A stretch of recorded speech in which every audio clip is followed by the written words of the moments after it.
So how did you and Nerd become buds? I don't know. I feel like we just like met. Really, it was Wavy Web Surf who kind of pulled me into the fold with like the greater YouTube commentary community, and then through him, I wound up meeting all these guys like The Right Opinion, Nerd, Willie Mac Show. Were you already doing YouTube before you sort of started to become aware of the existence of the commentary community, which is kind of this like vague overall describer for like a lot of different channels that maybe don't really consider themselves to be part of that? Absolutely. Like they're like very obviously I have like a lot of blind spots when it comes to specifically YouTube knowledge. So it would be little things where it's like, well, I just want to make shitty gaming videos. Like the first video on my channel is me playing the shitty Addams Family game for NES and doing the world's worst fucking Let's Play. And I was like, oh, this is what you do on YouTube, so I'm going to be doing this. But then little by little, you start seeing more shit and you realize like, oh, like people will just listen to me talk about shit without playing some fucking busted ass video game. I mean, you guys have very different like you push stuff out at very different rates. Like you're somebody who's really trying to make a video every couple days, right? Yeah, in general, you're totally good with storing up that load for a few months, right? I'm not totally good with that. It just seems to be the way it plays out. You know, I'll tell myself I'm going to get this video done in 10 days. Okay, I'm gonna do research for 2 or 3 days. I'm gonna write on the 4th day, and then I'm gonna shoot on the 5th day, and then I'm gonna edit this thing in 5 days. And then the editing usually ends up taking a month. You know, like it'll stretch out. I'll just we'll think of someone who's like the perfect person to loop in for a collab, and then we're waiting on them to deliver their part of the content, and it's just two very different ways of looking at YouTube, because I've always been the kind of person that wanted to pump out a fuckload of content all the time. But then there's a lot of YouTubers who realistically, when you look at their channel, they're getting like 1 million plus views on each upload, but they're carefully curating their releases, that they're not going to put out something knowing that it's going to do 300K, you know? I feel like with you specifically, though, I feel like you kind of... I remember something specifically you were telling me about at VidCon, where you were talking about some idea you had and you got like very far along in it, but it just wasn't like up to what you wanted the channel to be. So I think like a part of like why it takes you so long to put out content is like a lot of like uncertainty and whatnot too. Or like maybe just like having like much higher standards for yourself than the average YouTuber. Sometimes I'll shoot and edit way more than I needed. Like the Daddy of 5 trilogy was meant to be one video, and it accidentally would have been a 2-hour video. And then the fact that Philip DeFranco like came out, dropped the story about, hey, this channel is abusive. I had to kind of just go with what I had edited already. So I did like part 1, and that was 45 minutes, and then I finished editing the rest, and it was part 2 and 3. So I'll overshoot and over edit. Same thing happened with Sniper Wolf and Jake Paul. Those videos had a part 2 to them because there was extra shit I didn't talk about. Like with Jake Paul, it just played out perfectly that Shane Dawson called him out on that in the end of the series. So we were able to, and then Jake denied that he knew he was advertising to kids. So we were able to be like, oh, I've got this chapter that's already nearly done that was sitting around where we prove that you gave a speech on how to advertise to children. And it was called like marketing to children using Instagram or something. So it's like, we were able to roll with that relatively quickly because it was already done. Pause 1 second. I just want to tell the people at home that once I'm done talking with these gentlemen, which let's say maybe we're going to give it an hour, then I'm going to be listening to your song donation. So if you want to donate, the link is down below, streamlabs.com/nojumper. I'm going to be going in the other room, listening to your music, all that stuff, but we're going to be hanging out, talking for a while longer. Okay. I have always wanted to tell you how much I like that series where you go over the crappy, what do you call it, cringy like SoundCloud rappers. I gotta get on it. That's my goal this week, is to literally maybe get some Adderall and just get in my office and make a fuckload of those videos, because I dread it. Like, do you have that with the content where there's parts of creating content that you just fucking dread and you just put it off so much that it just takes forever? Like those kind of videos, it's like, I know it's good because people like to gawk at weird rap videos, but it's just so hard for me to actually sit my ass down and go, because I have hundreds or maybe thousands of videos liked that could fit in, but I then have to rewatch them and then take notes about like funny things about them. Oh, so it's like whittling down an enormous list and curating it into the top 5. Well, with the Cringe Hall of Fame, I mean, like I remember who those people are forever. There's the so-so antisocial guy. Yeah. He's great. That song is like low-key pretty good. And he's shown up like at multiple different like meet and greets that I've done and stuff. So it's like that's the weird part is just meeting these people. But they're always, even if I've completely dissed them, they've always been super cool. But I mean, at the same time, I'm just waiting for somebody to like show up and want to kill me. Because I love that song. Like, who hasn't been there where someone's like, "Yo, do you want to come to the party?" And you're like, no. So I just never heard that vocalized like that. So I love that. And then Oh I my liked God. I liked how you broke down the guy with the backwoods in the Denny's, and you were like.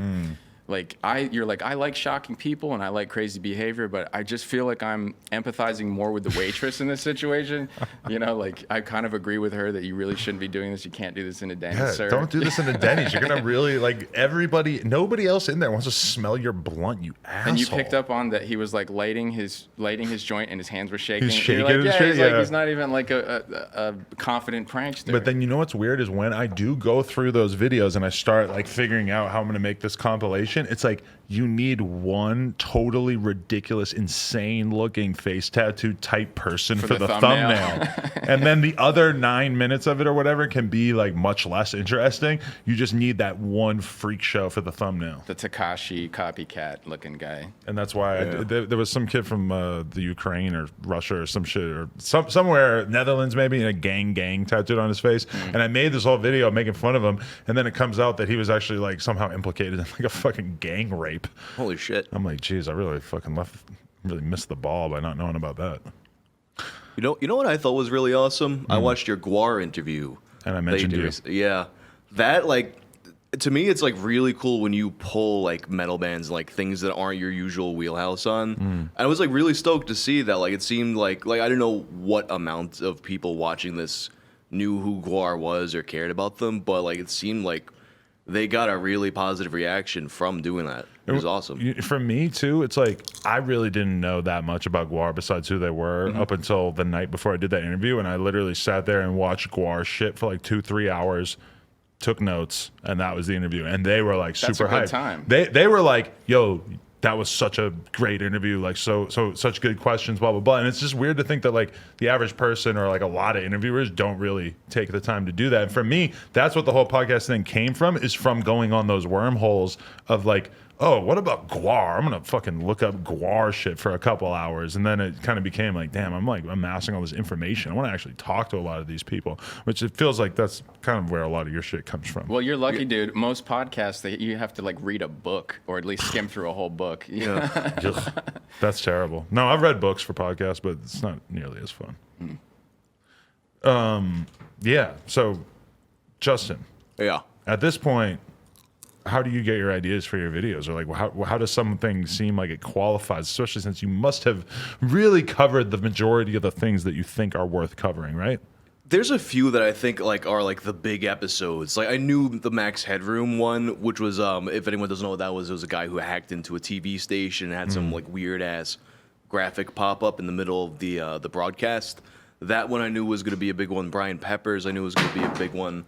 But then it's like there's a lot of the ones that I just remember, like, just from being, like, so fucking online all the fucking time that, like, some of these stories I'll do videos on were just, like, things that I remember happening. And then I'm like, you know what, that might be a good video, and I'll go back and look it up. I actually have a whole list, though, of topics to make videos on, and sometimes the day comes and it's like, oh, well, this feels like the video I want to make now. So that's that process. Do you really love that process of making the videos? Because I feel like a lot of times there's YouTubers who love making the videos, and there's YouTubers who sort of like dread the process, but then they like the actual release.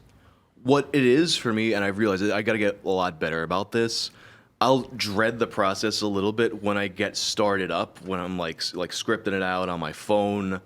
And like just setting out the camera and the lighting, and I hate my lighting every fucking video, and it's always different because I'm never happy with it. But once I get rolling with the process, it's just like that first step of getting into the mood to do something, and then I get hyped on it.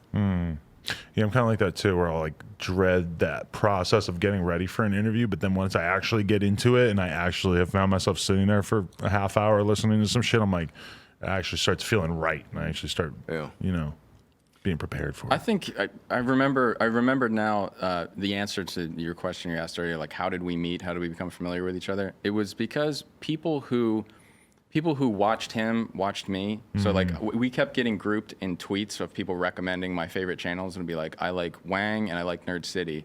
And when that happens, I'll check out who the similar channel is, and oftentimes I'll like them too. Yeah. So like I think I got turned on to Wang's content when he was at like maybe 30,000 subs a while back. But it's such a good series idea, Tales from the Internet, you know, Right. because like we need that service of like a good-natured documentation of early internet stories. There's a few like channels like that too. Like it feels like that in general is kind of like a growing genre now. Yeah, Right. whatever Like- happened to somebody. Yeah, like you had like I think Gamer from Mars was doing that before us a little bit. Do you feel like you're stepping on toes ever since you're covering a lot of the same content? What's interesting is like so far I haven't had it happen where like because there's a bunch of channels doing this, like me, Wavy Web Surf, Internet Historian. So far, I don't think any of us have happened to do the same topic. I feel like that's something that's going to happen sooner or later, and I'm actually really curious to see how that plays out. Because it might hurt us, but it might also like help boost the videos together somehow in the You'll probably algorithm. have different takes on it. Like Internet Historian is more memey, and you have like heavy research. Like you're combing through old forums and bulletin boards and stuff like that to find like who said what first, and you know those other guys don't take as much of like the heavy research angle. Yeah. They'll kind of like recap some things that are more publicly available, and you'll do like the deep dive. There are what's funny is like that series, when I started Tales from the Internet, I had made, if you can see this if you look at the first few videos in it, that was like my attempt at doing like a reaction video series.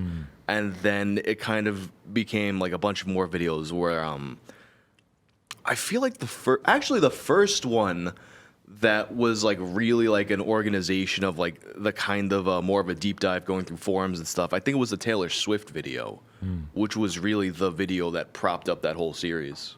Taylor Swift, which one was that specifically? But whether she was like anonymously posting on 4chan. Yeah, right. Yeah, there are all kinds of details collected about Taylor Swift potentially being a low-key 4chan user, like naming her cat after something that someone in the 4chan thread responded to. I It's mean, like there's no it's the QAnon of pop. Taylor Swift is QAnon. It's interesting because there's a certain extent to which when you're developing your audience, to which they are either savvy or they're not. And your audience basically has to be willing to click on things that they don't know what it is, or they don't really have much of a reason to. Like for my audience, it's like, I know that if 6ix9ine gets out tomorrow and gets shot, then I can make a video about it and get millions and millions of views. Easy. Because I know the things that they specifically want. You very specifically are feeding your audience things that they don't know that they want. Yeah, like that's something that was like, it was like really a difficult thing to get over that hump too, and kind of like just getting confident on like, I realized at a certain point that I could cover the topics that weren't going to be high traffic topics, because a lot of people just want to watch how I'm going to go into it. And actually it kind of goes into like the idea of like how I build my channel compared to how other people do, because the kind of stuff I do, you can't really have like a trending hot topic that you're going to go into. Most like the Tool album was like an exception to that, where people on Reddit stayed up all night and like met in Vegas to leak the fucking new Tool album. But for the most part, it's just like you're not going to hit an algorithmic trend like that. But at the same time, because it's all evergreen content, and a video I make is like it's as good today as it is like 10 years from now, that means that people will find you and go through the whole back catalog, and then the YouTube algorithm loves that too. And we oftentimes get caught up in thinking of our content as being very like spur of the moment, like Keemstar is 100% on that. Like his videos have a ton of relevance the first 24 hours that they're out, and then a year later it's just like a weird historical document that almost nobody's going to want to look at. Whereas like the videos you're creating, and I would like to think that a lot of the stuff I'm doing is it's stuff that literally is there as like a archive. Like you're going to find this when you Google things. Like might not be a ton of people searching for Two Girls One Cup, but you're really going out of your way to be the definitive source of information on this one weird thing. You know, you've got a good series when your viewers are telling you what your next one should be on. And I know that Justin gets a lot of recommendations like, yo, make one about Lonely Girl, make one about whatever. Like you have a back catalog of viewer suggested ideas going forever. Oh yeah, that's one thing. Like from I guess if you want to say like from a business perspective, a lot of times I'll like panic, be like I'm out of fuck. Even though I have like the whole notepad full of ideas for videos, none of them will really be doing it for me at the moment. So I'll be like, shit, I guess this is the end of me. I got no more videos. But if I really was like under the gun to get something else, I could just go through those suggestions. And also, it's like if you had a day, and that's kind of a part of the question, is how much time do you allow yourself to just be a regular guy sitting around on the internet just searching for shit? Because I feel like if I fuck around on the internet for 8 hours, I'm bored, I'm waiting for a plane or some shit, my shit gets delayed, then I'm gonna fucking land on a whole bunch of shit I'm interested in. I'm gonna start coming up with ideas, but it's like you sort of need that boredom to get there. But when you're constantly pushing out as many videos as you possibly can, you don't get that boredom time. It's honestly, it's something that like I've been like struggling to manage, I realized, because like I don't have any kind of organization. Like I was like listening to Nerd say, well, I'm gonna spend like 4 days on this and 4 days on that. I'm like, like I just do it as it comes. Yeah. But then the problem when you have that kind of situation is that then I'm at home where I work, but I also live here. So if I'm not getting work done now, I can't just chill like I should be working. Right. And did you have that big dream of being a YouTuber though? Where you like, I want to earn enough money from this to not have to have a regular job? Definitely not. Like okay. It was something I just wanted to do for like a long amount of time. And at the same time, for like maybe like the 10 years prior to that, most of my income had just been like a patchwork of different side hustles all coming together. So YouTube was kind of something that like it figured itself into that world. I never would have expected it to like be my main thing. Right. Yeah. It's interesting because like you're clearly probably making more. How, is the band thing a significant part of your life? It is. Like it's not something that like honestly, obviously I've been able to like monetize as effectively. But the band thing is like that was my main thing for like most of my life. Like I was just a guy in a band, going on a lot of tours, just trying to make something happen with music. Low level tours. It's like a metal band that you're in, right? Yeah, like band I'm in right now. It's called Jinx. It's kind of like got like kind of like a new metal vibe. Nice. Yeah. I'm playing lots of ones and O's. Shout out to some black guy, by the way, who just commented, "What up, Whang?" What up, some black guy? You know what I'm talking about, yeah, right? Yeah, Derek. We're not singling out a black guy in the audience. It's our dude Derek. That's awkward. Yeah, but his name always like needs that kind of explanation. Right. Yeah, when I thought that's who it was, and I was meeting him at VidCon for the first time, you don't want to ask, "Are you some black guy?" Yeah. Because if he's not, that's a really rude question. Yeah, but I mean it's technically correct. Yeah. Good friend of mine, Black Dave. I always feel kind of weird when I like accidentally say like, "Oh, this is Black Dave," and like, you know, it's like, am I just really like labeling this innocent Dave Black Dave, like just sort of doing that to him? And it's like, no, that's like his Instagram and shit. Like that's what he wants you to call him. Is anyone ever like, why do you call him Black Dave? Well, realistically, that was his name before. You know, if I made it up, then that would be a little weird. Yeah. You know, like if it was just me. Like you had like another Dave, and that was the only way you could think to distinguish them. But here's the black one. There's such a precedent for that on the internet now too, because everybody's an Andy, Asian Andy, Mexican Andy. Yeah, there's what happened. I was like thinking about Arab Andy the other day, the guy who he had the text to speech IRL stream setup, went into a college, and then someone did like a bomb countdown.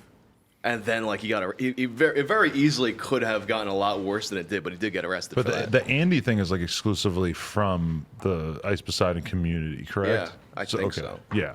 Have you ever thought about covering that? Is that too new? How long does it take before something's too new? Or before it's new enough? It depends. You know what it is? I worry more about, like, completeness. Like, I mean, sometimes you're just going to have a story that doesn't have a satisfying conclusion, like the secret hard drive video that I did where it's like, it's just turned out to be some kids fucking around. But sometimes if it's something that's like an ongoing developing thing, even then I'm not gonna say I don't cover it, because I guess like the most mysterious song on the internet, that video where people found this old German radio recording, and it's a really good post-punk song, but nobody knows who made it. That's kind of like an ongoing thing where people will find new leads and stuff like that. I don't know. It's gonna sound like some dumb like hippie shit, but I guess it's just whatever video I make is like what feels right for me to make at the moment. Right, whatever you're interested in. If you don't do what you're interested in, it's got to start really feeling like work at some point. Yeah. Yeah, because I find like with your kind of videos and shit, a lot of times it's watching a lot of pretty bad content to find the absolute worst moments so that you can drill in on that shit and really call attention to how bad it is. Does that sound accurate? Yeah, I guess. A lot of people don't have it in them. It sounds completely accurate. A lot of people don't have it in them to watch that much bad shit. There's some as level a commentary of channel or whatever. That's kind of. There's some level of masochism there. Like I don't jump out of bed in the morning excited to watch 300 hours of Jake Paul content and then timestamp things that are like ridiculous. But once you get that done, you start compiling that, sorting it into themes. It gets a little more fun there. Yeah, see, I started to, I thought about doing one where I was watching the videos on the Ignite energy channel or whatever, Dan Bilzerian's weed company, where he just housed this big warehouse, and it's like super awkward, like live stream uploads of him just in the house with like all these like hot ass models, but they're like smoking weed, and it just seems so sad and lame, and it's crazy because it's like super hot chicks, super nice house. It just seems so boring. And I sat there for an hour and a half watching this shit, trying to find, like writing down the timestamps of the stuff that I thought that was the most cringy. And it put me in such a fucking bad mood by the end of a couple hours of it that I just couldn't really bring myself to want to continue to put this together, and realizing how I was either going to have to tell one of my employees to do it and really not know what the fuck it was going to end up like, or I was going to have to do it all myself, and that was going to be painful. I mean, that's something it'd be sometimes hard to delegate something that that much of a crappy task, because then maybe they're cutting corners, and because it sucks so much. Yeah, they're gonna not drill in and really try to get to the bad shit. We have some researchers, I should say, shout out to them, like Damina and Ryan. They'll help me pound through the hundreds of hours of whatever topic we're doing. And really, if we have I'll watch a bunch of the content and get sort of a general idea of what we're looking for. But then sometimes you just let the content lead you towards like, oh, I had no idea they were doing this. So why don't we, follow that and pull on that string and see what happens. Yeah, that's really, Andy Milanakis is in the chat as well. Saw him commenting, saying, he heard Andy. He heard Andy. Probably because he's Greek like, Andy. I wonder, but he's not the original Andy in the CX trajectory of that. The inventor of memes, Andy Milanakis. You think he was the inventor of memes? No, I remember him saying that at some point, and I was like, all right, Andy. I was listening to Sam Harris interview Richard Dawkins, and he was trying to get Richard Dawkins to basically like comment on memes, because he like pioneered the term before they were talking about memes. And Richard Dawkins really didn't seem very eager to like latch on to the spreading of like text and image things. In the early days of meme, no one was sure whether it was May or meme. Do you remember? I remember. GIF versus GIF. It's settled on meme now, but I think back then, Richard Dawkins even called it a May, didn't he? Or a meme? I knew people, like, I know a guy who's like somewhat of a celebrity, and there's like an old clip of him talking about a meme and calling it a meme. And it's just like the fucking funniest thing to us in the world. Like, it's so hard to imagine a world in which a grown man didn't know that it was called a meme. That pronunciation didn't win out, but it was up in the air for a bit. That's actually how I would have thought it would have been pronounced, because I was thinking like memetics, like having that kind of like origin of the word. But then I remember it was, do you remember when Tom Green had that call-in show like after MTV, but it was an online thing? Yeah, that was awesome. Yeah. There was an ongoing 4chan raid of his show, just like having him like whatever fucking like meme phrases they can get him to say. It was. I think it was like "do a barrel" was the one at the time that they kept on trying to get him to say, and then finally he caught on and he said, "Oh, these guys are trying to get me to say internet memes," and I was like, that was the first time I heard it pronounced memes, and I was like, "Oh, that's not good. Yeah. I guess it's memes now." remember one of them was Gentleman. They wanted him to do the Gentleman meme, so he got all the pencils and filled his mouth. Gentleman. He probably did that better than anyone. You know what's a weird thing to think about when I think about Tom Green or Howard Stern is that Howard Stern was thriving on censorship for all those years. The fact that he couldn't just do the shit that he wanted to do because of the FCC and the rules that they had upon him, where he couldn't, use swear words, and he couldn't necessarily have these porn stars come on and queef on camera and stuff like that.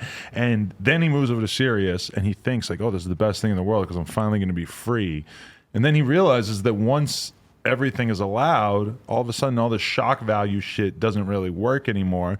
And a lot of times I think about that when I look at old content like Jackass and Tom Green and stuff like that, is that like that shit doesn't really seem like it would do anything on YouTube these days because it's sort of too easy to do the gross out shit or to do just offensive shit. Like that shit doesn't seem like it works in this modern age because everyone can do whatever they want on YouTube for the most part. One of the hard questions I asked myself about the Paul brothers when I was going through that content is like, why do I respect Jackass?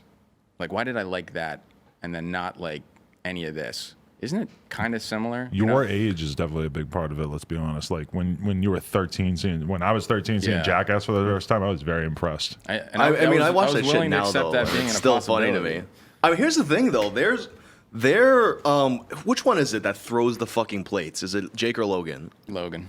There is there was one night where I was like, all right, let me see what this Logan Paul guy is all about.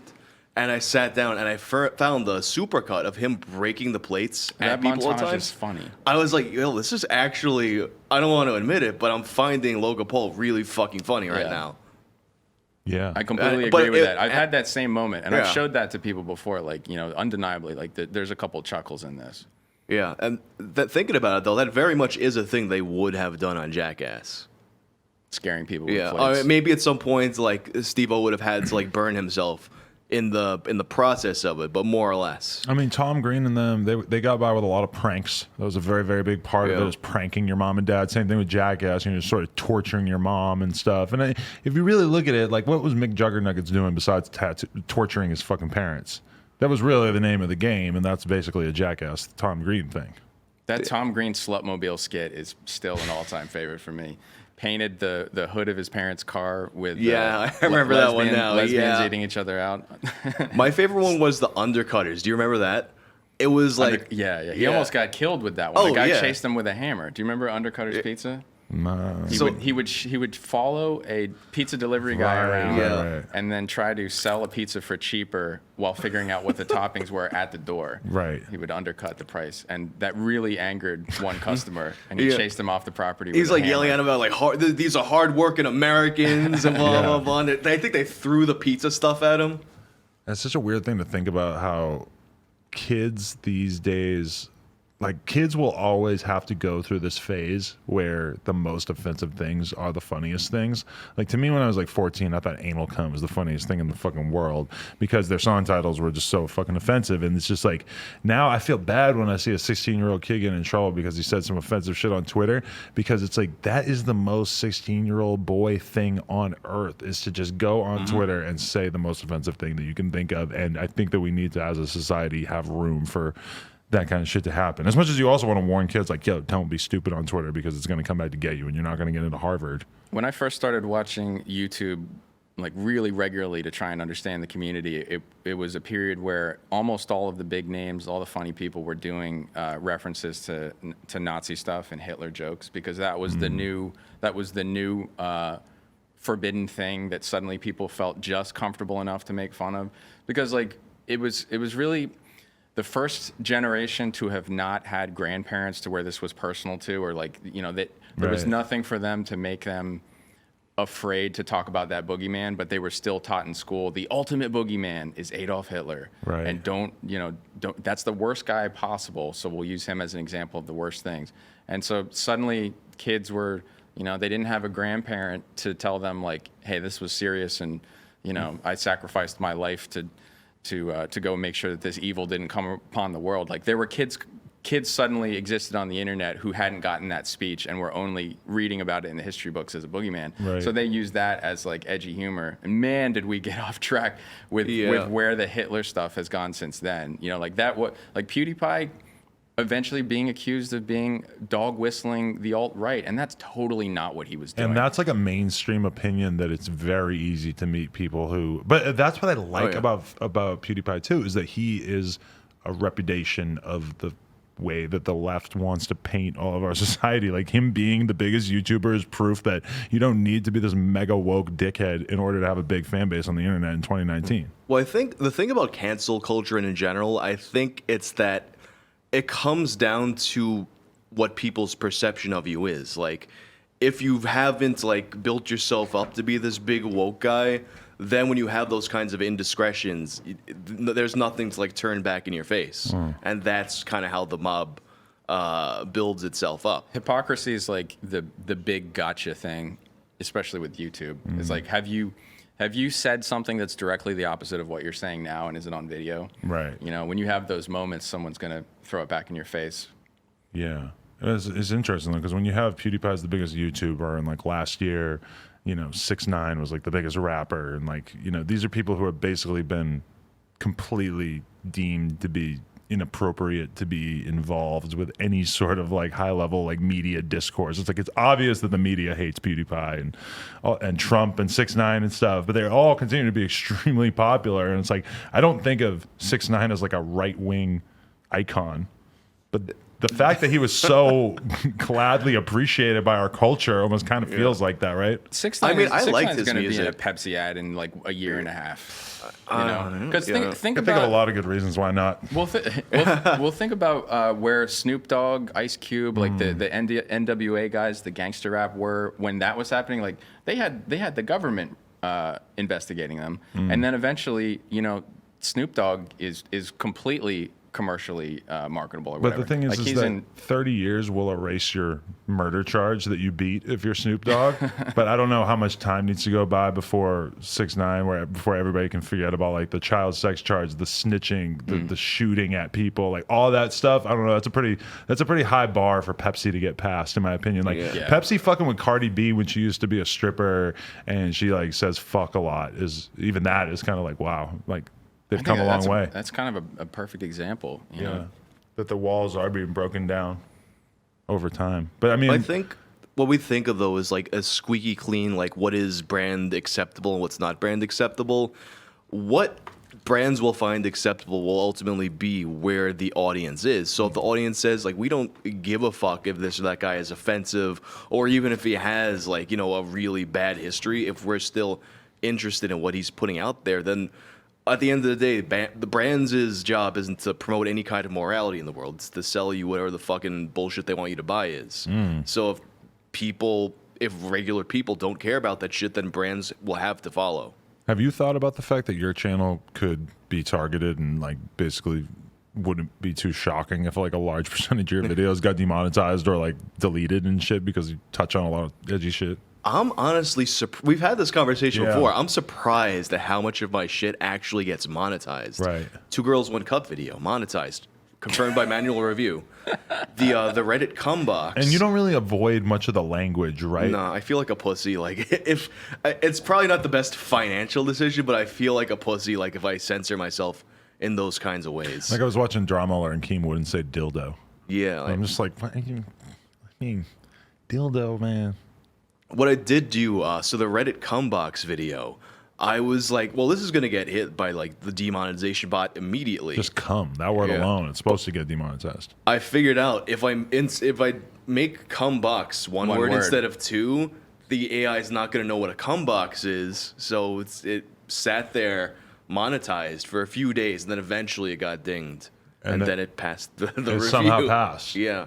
That's amazing. I guess that's one of the really frustrating things about YouTube is not knowing like the mystery of is this word like dildo okay to say? Yeah.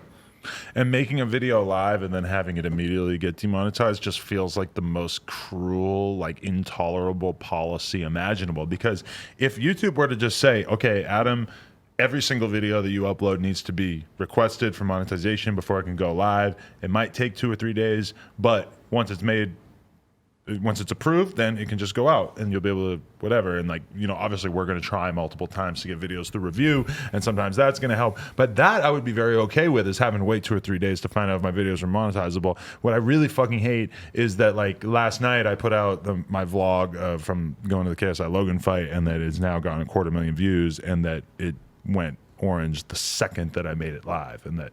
Yeah. The reason that I think that'll never happen is YouTube can't insert themselves as the middleman without taking responsibility for what you've published. They become the publisher.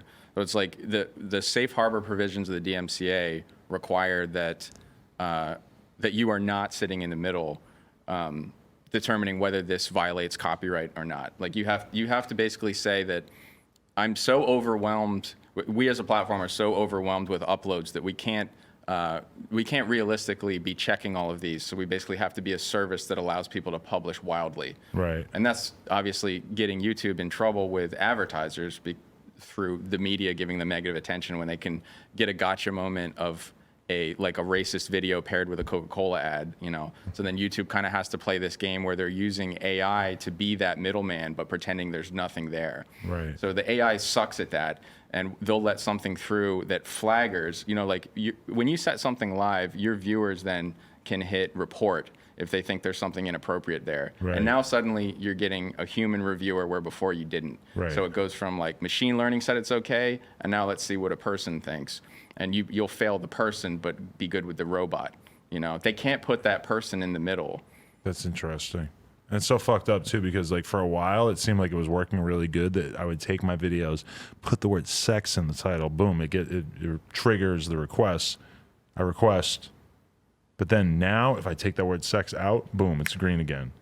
And then I make it live and it turns orange immediately. So I can't even like trigger that review of my own video unless I leave that term in the title, which itself is probably going to make sure that, it's really I think they do actually factor in, like, when it comes to those kinds of things, like having sex in the title, I think when it comes to those things, they'll, like, factor in the context more than they would if like something more specifically relating to the subject matter. Right, because in the past few days I've had, interview clips. Like Mod Sun talks about getting addicted to cocaine the first time he tried it, and Mod Sun talks about getting addicted to lean. And both of those were triggered, but then they got monetized, which I was kind of almost shocked because I'm like, God, fine. Like, because, any idiot could see those titles and think, oh, this is clearly content that's like positive for society, that this is something that, like, why wouldn't an advertiser want to be associated with somebody talking about getting off of drugs? Yeah. It's like, there's a weird double standard too. Like if you look at TV and the kind of stuff that's getting advertisements on TV, or sometimes even the advertisements themselves, they're stuff that wouldn't pass the monetization review on YouTube. Right. But they're paying a lot more money to have those ads on TV and say, like, I don't know, like The Walking Dead or something, where people are just getting ripped the fuck apart all the time.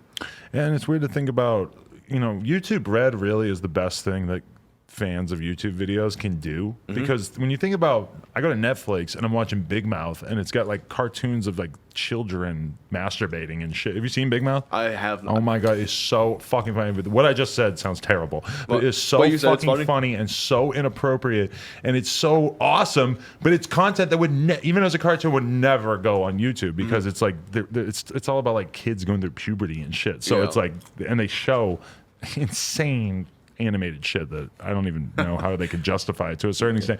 But that idea of like a YouTube type platform where everybody can pay $10 a month and you're able to watch as much content as you want, and there is no laws. I mean, that almost is what YouTube is like, because if you pay that $10 a month, your content's not going to get promoted that well, but you are going to like make significantly more money. Like when we all look at our YouTube income, the amount that comes from YouTube Red is fucking crazy. I've stopped even counting on getting any AdSense at all. I just assume that I won't. Really? Yeah, because it's that bad? Yeah. Really? Yeah. I'll run strings of demonetized videos of like 5, 6 in a row. Wow. And won't know why.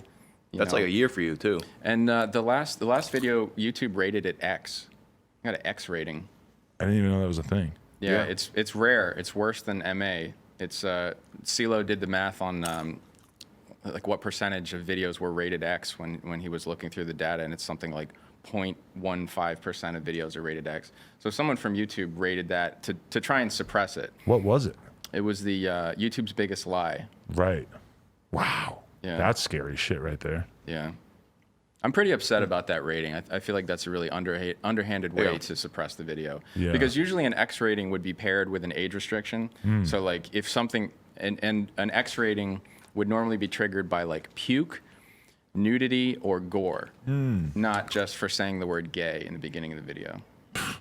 That's crazy. You know, I think and we had the Dire Straits song in there that had used the F word, but an F word at most might get you an MA rating. Right. You know, it wouldn't get you an X rating. I uploaded a vlog where we went to our weed grow operations. Everybody go ask for no jumper weed in your local dispensary. And that thing was immediately age restricted. And that to me was a little shocking because I'm like, we're not even smoking the plant. We're just in a room full of plants. Like what is, like, I know that you watching it as YouTube, as a company, maybe you can tell that this is marijuana, but I mean, it's just a plant.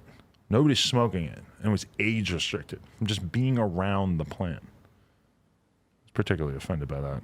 That sucks. I can see them doing that though. Yeah. But it's like it's very inconsistent, like what they do and don't age restrict. Well, I guess it's everything with YouTube. It's just inconsistent. So like we constantly have to play these games and like guess what they're gonna do before they do it, so we don't wind up like fucking ourselves for months. Right. You might go ahead and build a whole channel around you taking, you know, crazy hits off your bong, and then they just nuke all content like that, like what happened to the weed community. The gun channels. Gun channels, Basically pot channels. shut down. Yeah. But that's what's weird too, is that on here or on Joe Rogan, he can sit there and smoke weed. We can sit here and smoke weed. The content is not about us smoking weed, so we're not really getting hit, but by people who just maybe titled their shit differently or, you know, have the camera closer to them when they're smoking weed or whatever, it feels more like it's like directly about weed. Yeah. Those are the channels that are getting totally fucked, which is, you know, it's kind of a thin line there. Yeah, I guess that came down to a judgment call, someone at YouTube deciding whether the weed was incidental to the content or the focus of the content. But no one knew that weed was even going to be a prohibited topic because where those people live, they're following the laws of their state. And what about in a year or two if it's federally legal, then they're just going to go back into all those videos and back to all those content creators and say like, can we turn their channels back on? Yeah, custom grow 420, boom, you're back. Well, there are rules about alcohol, I think, right? Is there? I don't know. I know like Twitch has, and that's not like a law thing for Twitch. I think it's just like a content guideline where it's like, I think you can drink, but you can't drink in excess or you get a ban or suspension or something. I mean, Twitch they go through weird shit too, where it's like everything that anyone could possibly do ends up just being sort of exploited to the point that they have to do something about it. Like they can't just like let girls have cleavage showing on stream without becoming a huge thing of these titty streamers. You know, it's like you can't just let people drink because then you're going to have people like someone is going to drink themselves to death by taking donations to drink on Twitch, and then they're going to have to institute a policy that you can't drink yourself to death. Chad did that. Anything for views would drink to the point of vomiting and then keep drinking on Twitch. Did he get in trouble for it? I don't know. It was a while ago. I think you guys know Tipster. No. He had like one stream. I think it was like a New Year's stream. Oh, I know what you're Yeah, saying. I know exactly. It's like one of my favorite screen caps of all time. And he didn't even. He took the shot, but like it looked like the image looks like he threw up, but apparently like it went down like the wrong pipe and he coughed it back up. It's pretty But funny. there's like this amazing shot of like the mixture of liquids just falling out of his mouth on Twitch, and I think he did get a suspension for that, like a 1 day or something. That's crazy. Do you think Twitch is over? No, I don't. No? I think it's still got a lot way to grow. This is wishful thinking on my part because they seem like such a bunch of social justice warrior fucks. Yeah. Do you think puke genre is over? Because Vomit Cake just got deleted. Really? Yeah. Oh, that's right. Wait, what is that? The Filthy Frank video. Oh, wow. Yeah, it's like this is. I feel like Filthy Frank videos in a lot of ways are probably the canary in the coal mine for YouTube getting real fucking clean. So this could be the end of it now. I'm almost surprised that he hasn't just like put that entire channel on private because it so sort of contradicts like the brand he's building as a musician. Yeah, like one day, like I don't know how. There definitely is like a big part of his audience that just knows him as Joji and like doesn't know. Which is crazy. You never would have thought that the Filthy Frank thing would be able to become an afternote. Yeah, because that like nobody that talks was about. like such a fucking iconic thing to begin with. For us as YouTubers, but now the music fans, and Yeah. they don't give a fuck. Well, what's gonna happen is now, like some of these new fans are gonna go back and they're gonna find Filthy Frank and they're gonna be like, this guy, we gotta cancel this guy. Oh yeah. Like they're just not gonna know Filthy Frank. Have they tried to cancel him yet? I mean, like the Filthy Frank show is so offensive that it's Yeah. almost like how could they possibly not get the joke? Yeah, I went back recently and- never underestimate people's ability to not get a joke. Yeah. That's like half my fucking mentions on Twitter all day long is people not getting jokes. Yeah. That's always the hard thing to decide on Twitter, though, is like, do you want to go for the sort of obscure reference that you actually think is funny and like the 20 people that you talk to would think is funny, or do you want to go for the super obvious joke that's going to get hella retweets? Sometimes I feel like there's a kind of line you can tread where it's like when people like kind of get like a subtle joke, it makes them like feel like they're like smart and special and like a part of the in group. And if you can do it like so it's just subtle enough that enough people will find it, will understand it, but feel like it was hard for them to understand it and they got it. I feel like that's like a good spot to get in to have a tweet do well. Because it's a slippery slope because like just two examples. Leon Lush, who was supposed to be here, but he was, I don't know, his kid is on fire or something. He said it was an emergency with his family or something where he couldn't come. So not like it's an emergency, but he had to do something. Yeah. But I mean, like Jake Paul said something about kids on their phones or something, and then Leon quoted it and said, that was You'd good. be out "You of a better be job." glad kids are on their phones because if they didn't, then you'd be out of a job." Such an easy joke, such an obvious joke. Jake Paul has young fans. We all know it. But 100,000 retweets because it's just such an easy bow. Yeah. Gotcha. Yeah, I mean sometimes the simple ones just like they hit really good like that. It's Like, always the jokes that you almost think about not making because they're so obvious. Yeah. I just got 200,000 likes on a tweet and I think 60,000 retweets because Complex put out like a graphic of Kanye with a quote that he put out that may or may not have actually even been said or be accurate. Where he was talking about like, you know, some bullshit about there being 3 different elements and now we're all on our iPhones or some bullshit. I quote tweet, I wrote, "What the fuck does that mean?" 280,000 likes. Wow. Jesus Christ. I don't even know why the fuck I tweeted that. It seems so stupid and easy and obvious. It's always the tweets that you don't think are gonna hit that hard that wind up blowing the fuck up. Twitter works in this weird way where like you're almost, I think, like you have a threshold of how many likes you can get compared to your following. So it's something like someone about my size, I feel like I can get about 20,000 likes before it's either going to hit a wall or then suddenly get into the next phase. I think what happens at Twitter is they curate to some degree the what jumps from one basket into the next one. So it's like you'll hit that 20,000 likes wall, and then maybe that's the first moment that a human curator from Twitter looks at your tweet and says like, is this something we want to push to all timelines and people who are like followers of you? And if you pass that, then you go to the next. And then it's like, and then you can get the 100,000 like tweets, you know. But haven't you noticed you hit a wall of something around 20,000, 30,000? Yeah, and it's weird shit too where like the other day I tweeted out I think a link to an article about Emma Chamberlain, and Emma Chamberlain liked the tweet and it fucking exploded from her just liking that tweet. Like, Power it like. oh my God. And I guess maybe she doesn't like that much shit on Twitter.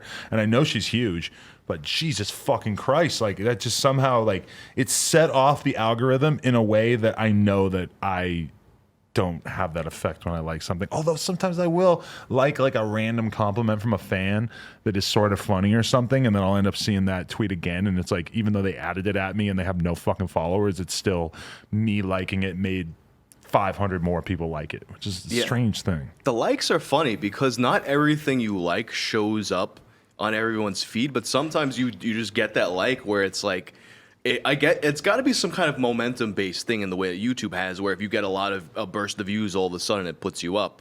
Twitter, I mean, it's got to be a lot about that. What do they call it? What you might have missed. That thing when you open up Twitter the first time, like that's got to be like key for that. If you get nominated for that, then for sure that's going to help a ton. What's weird though too is sometimes like you get those tweets where it's like nobody liked it, nobody retweeted it, but it'll be like, oh, this and that person that you follow follows this person, so here's their tweet. And a lot of times I'll get those, but there's no interaction or anything. It'll be a brand new tweet that they just decided I should see. Right.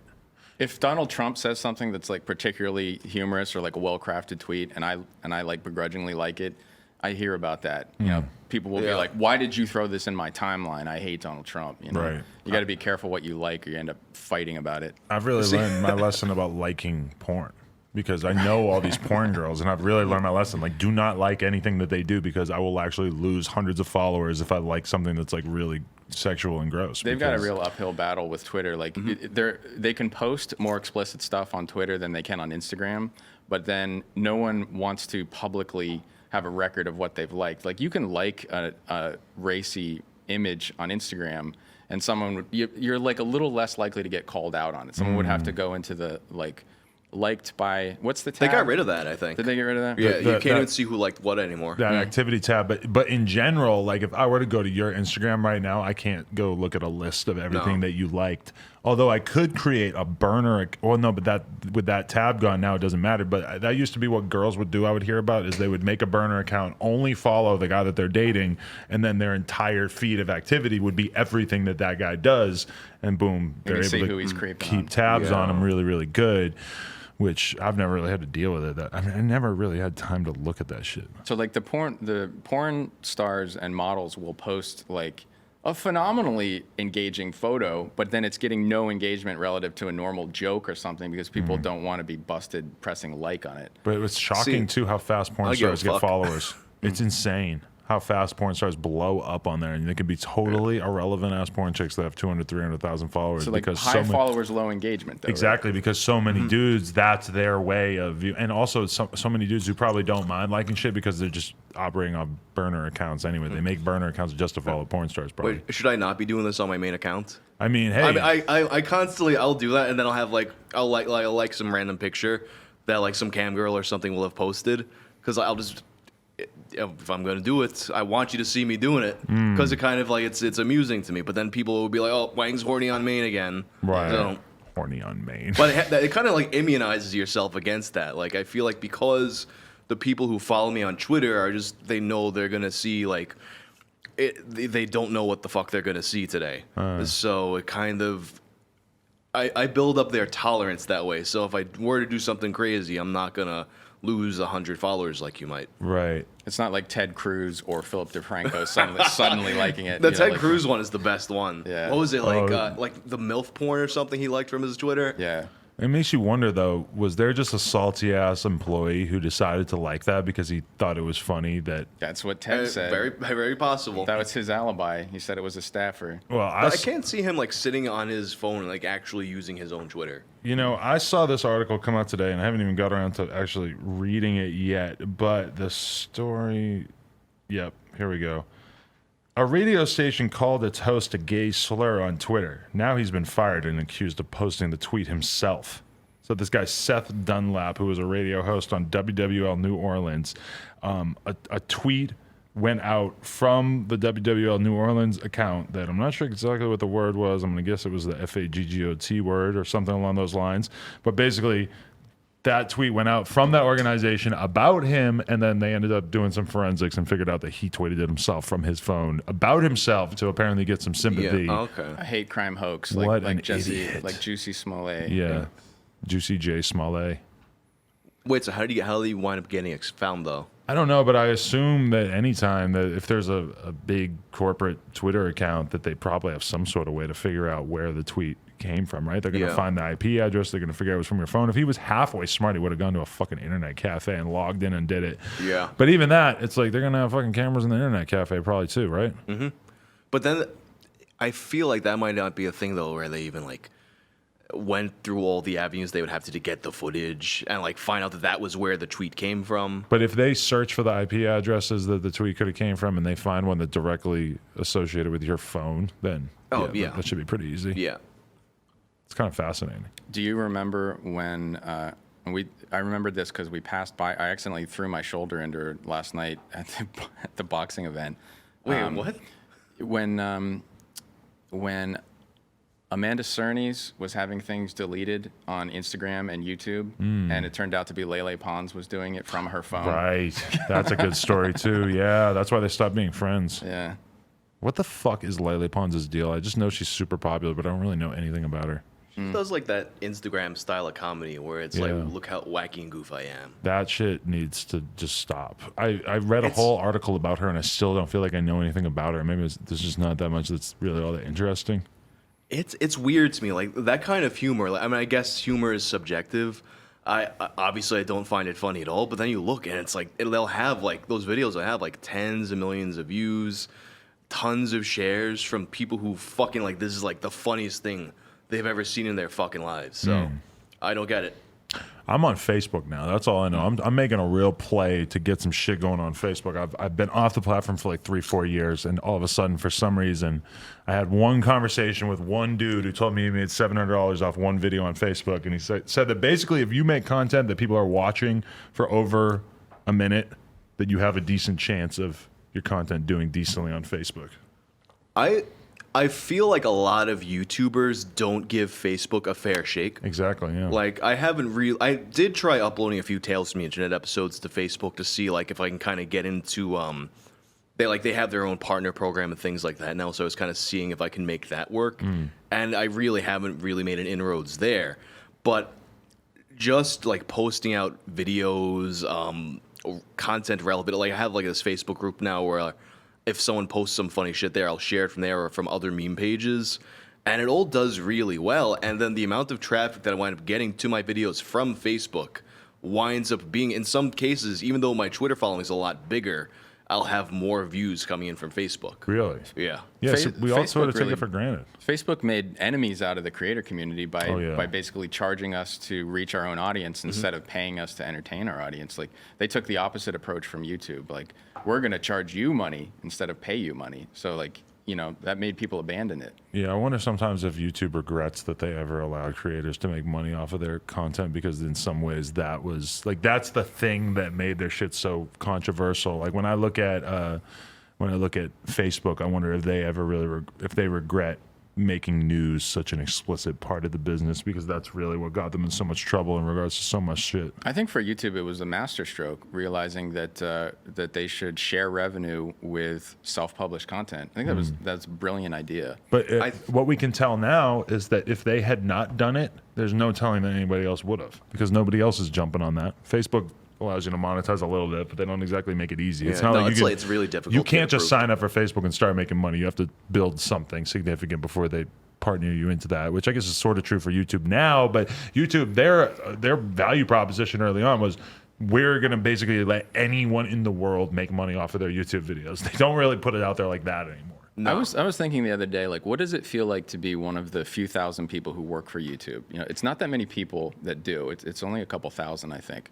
Now, imagine that you're a genius. Like, you've gone to Ivy League. That's where most of Google employees come from. Is they'll come from really good schools, and they're geniuses. They're smart enough to get into Harvard, get into Yale, or whatever. So you're incredibly intelligent. You get recruited, or you pass that very difficult application to become a Google employee. And I don't know if you've ever seen that, but it's like a crazy intelligence test. It's a 3-part interview, and Google's this fantastic company to work for. So you end up working for Google. You're very smart. You're very well educated, and now suddenly you have the power to, with a press of a button in one way or another, take a person who you might feel is an idiot and turn them into a millionaire or ruin their career with very little oversight. You know, I think you make a fan at YouTube who's in charge of the trending page in a particular country, they can make you. There's clearly people who have done that, who have exercised that. I need to meet some people like that. I've had people float the idea that, like, the reason why I get such, like, dumb shit demonetized that, like, seems like it shouldn't be monetized. I mean, rather I get stuff monetized that seems like it shouldn't be monetized. Like, someone there who's making decisions might be like, all right, this is like on my list of like what's acceptable, this channel. Right. So say you're that YouTube employee and you're making and breaking people, like, you know, you make a Jake Paul or you make a Lele Pons, and then they turn out to be these scumbags and you wish you hadn't done that. Like, don't you think you would start to, and also think about how much they're making. They're probably making low 6 figures. working at YouTube. Right. I'm sure they have some stock incentives and the benefits are great, but they're not millionaires, but they're making millionaires. So like what does that do to the way you would view these people? Like I wonder if YouTube thinks of us as like stupid cattle that are just benefiting from this, this crazy system that they're helping us set up. I mean, when you're looking at it being Google, they're not appreciative of the fact that, these people are earning huge amounts of money for the company, or like they seem huge to them. Like, to me, it's still so unthinkable that somebody, let's just use an example, Phil DeFranco is creating like extremely adult content on the platform and doesn't have any sort of like direct pipeline to be able to just consistently get his videos monetized, or that doesn't seem like a priority to them at all. I think part of it is that Susan comes from the AdWords background, so she's used to looking at these massive demographics and populations as data. And so instead of like taking the human approach and looking at it from the other direction, where you sympathize with the creator and it's like, what do creators need? What are we doing to make things harder? Like, they look at it like, how do we steer the data towards the result that we want? And they just let creators bump into the walls to find where those walls are. Right. And that's what drives us crazy, is we don't know where the walls are. Like, we don't know what words we can use. We don't know what topics are off limits. And they could tell us those things, but they would rather, because it avoids controversy, because it avoids like legal repercussions, they would rather have us basically run into the electric fence over and over and then teach each other where not to go than just tell us, don't do this, we don't want this, or we want more of this type of thing. We want more content where you're in a van talking about sustainable living. Like, they can't say that, but what they can do is just basically make that person into a 10 million subscriber star overnight, and then everybody copies that. I saw a guy who's been getting millions of views just by running a laundromat, just because he keeps making videos with titles like, does a laundromat really make money? How much did my laundromat really make this week? And it's like 15 minutes of him literally just like sloshing around buckets of coins and counting it up. Oh, I made $50. What the fuck? It's like, is it really nicely produced? No, it's just the most basic. If you were to go into a laundromat right now and make a video about how much money the laundromat made, if you just had the keys for some reason, this is exactly what it would look like. It's just the most basic shit ever, but they choose certain channels. And who was the fucking girl, the black girl who went mega viral over the past like 6 months or whatever, and her channel exploded? Janelle Iliana. Yeah, I mean, there's got to be a level of curation. And if you're somebody who works at YouTube and you're in charge of like, creator relationships, and you have this very like, hip, cool, funny, woke person of color that wants to come in and make a splash on your platform, and that's exactly what your platform fucking wants when you have Nazis like PewDiePie sort of dominating, of course you're going to extend the olive branch and be like, sure, we'll fucking flash the algorithm on you for a while and give you a couple million subscribers, and you can figure out what to do with it. I mean, it's easy for them to do that. I hate things like that, because I mean, that undermines one of the things that's so cool about YouTube, is that it's this democratic process, of thumbs up, thumbs down. Can you build an audience? Do you entertain people? And algorithmically, like, at least math can be fair and unbiased. But if you start inserting, like, we've got a checklist of particularly types of demographics that we want to boost. Like, maybe we want more African Americans using YouTube, or there are not enough women using YouTube, so we're going to now boost people that appeal to those audiences. Like, that's just so, I hate that could be the reality. That they're going to engineer a more equal society through the algorithm. Like, it's like affirmative action type shit. I like it better when YouTube is a completely unbiased referee. Like, they're. But that's an illusion. The extent to which we ever felt like that was accurate has probably always been an illusion. Well, to a certain extent, and it can just be so easily gamed, because like I was scrolling through somebody's Facebook page earlier, looking at what shit that they were posting was doing well, and there's just like one article that just sort of incited rage in the audience. Like, it was just the kind of thing that would make an engaged audience member angry. And it has so many more likes and comments than anything else. But we take that for granted, that's just how the internet works. And I mean, there's definitely like the algorithm. It's so easy to fuck with the algorithm that it's kind of weird to assume that that's normal and that's natural. But I mean, shit, if it's, it's just a weird concept to think that like you could just kind of go to YouTube and ask them like, help my channel blow up. What's wonderful about YouTube is that you're getting rid of those tastemakers that were built into the old ways of become famous. Mm-hmm. Like, if you wanted to be, like, you're hyper aware of the difference now in self-made music stars versus ones that went through a record label. The record label was sitting in between, your very small core audience that you built in your hometown and then you going national or international. You needed to impress a tastemaker at a record industry. And I hate the idea that YouTube would become the record industry. I want them to sit not in between going international, you know? I was in a meeting with somebody the other day who was talking about this artist who's like a rapper that, to the public, it would seem he has had a very organic come up and that it wasn't really like a label produced thing or anything. And this guy just told me, he's like, yeah, like I juiced his streaming stats big time before he really got pop on YouTube. Same thing. Like we bought shitloads of views on that stuff and it helped him get onto streaming, like onto the charts and the playlists and stuff like that.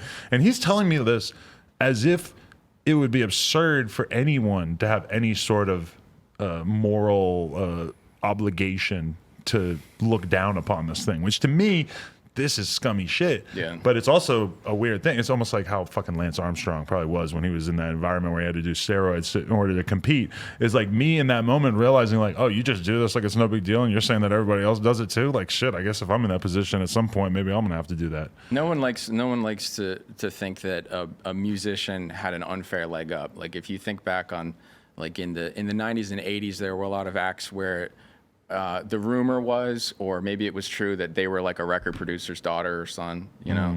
Like, I think Rockwell, who had that song with Michael Jackson in it, Yeah. Somebody's Watching Me, that was like, was that Quincy Jones' son? Something like Was that? it? I don't- Did he? Was that was his only big song, right? Yeah. And then Wilson Phillips, I think that group, the three of those girls were all like tied to the record industry. The same with Haim. I think Haim more recently. Those are all like rich girls that had like connections in the industry, allegedly, at least I think. Yeah. I mean, now we're sort of in a position where we can like more easily see behind the veil. But I mean, that was a big thing with Limp Bizkit, is that they were paying. You said you were in a new metal band. I actually haven't listened to your band, I'm totally honest. But I mean, you like it.